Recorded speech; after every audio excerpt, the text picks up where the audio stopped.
Salut tout le monde, aujourd'hui je reviens avec la recette de psissa tunisienne. C'est une recette super bonne, très bonne pour la santé, pleine de bonnes choses. C'est une pâte à base de farine de pois chiches, de lentilles, de sorgho, de graines de sésame, vraiment, de flocons d'avoine aussi. Vraiment c'est une tuerie. Je vous ai fait cette recette en live, vous avez été nombreux à me la demander, je vous la publie aujourd'hui. Donc pour cette recette, vous aurez besoin de 500 g de pois chiches, 500 g de lentilles, 500 g de graines de blé, 300 g de flocons d'avoine, 200 g de graines de sésame, 150 g de graines de sorgho, 100 g d'amandes grillées, 50 g de fenouil, 50 g d'anis, du sucre glace, une pincée de sel et de l'huile d'olive pour tout mélanger. Donc on commence par tout faire griller au four ou à la poêle. Donc j'ai commencé par faire griller mes lentilles, mes graines de blé, mes graines de sésame, mes flocons d'avoine. Les pois chiches, je les avais déjà achetés grillés, mes graines de sorgho, les graines de fenouil, les graines d'anis et les amandes.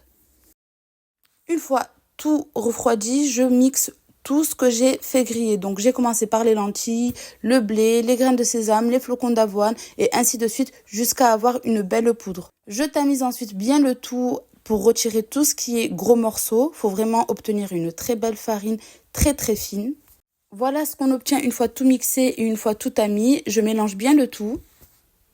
Regardez la farine qu'on obtient, franchement ça sent trop bon. Vraiment le mélange fenouil anis c'est une tuerie. J'ajoute ensuite du sucre glace, bien sûr ça je vous laisse à votre goût. Vous pouvez mettre du miel si vous voulez. Mes amandes que j'ai grillées.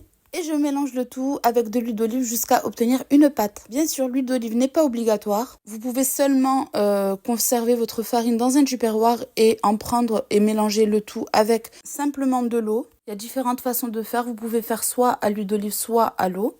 Voici la pâte que vous devez obtenir. Petite parenthèse, il y en a qui rajoutent aussi du laurier, des pétales de rose dans le psissa et toute autre chose. Il y a plusieurs recettes, plusieurs façons de faire bien sûr. Ensuite, vous n'avez plus qu'à mettre votre pâte à psissa dans un tupperware bien fermé. Ensuite, j'ai mis par-dessus halwa chamia ou halwa turk, tout dépend comment vous l'appelez, et des amandes grillées. J'espère que la recette vous aura plu. N'hésitez pas à liker, à partager, à vous abonner, à commenter pour donner votre avis. Et je vous dis à bientôt pour une prochaine recette. Bye!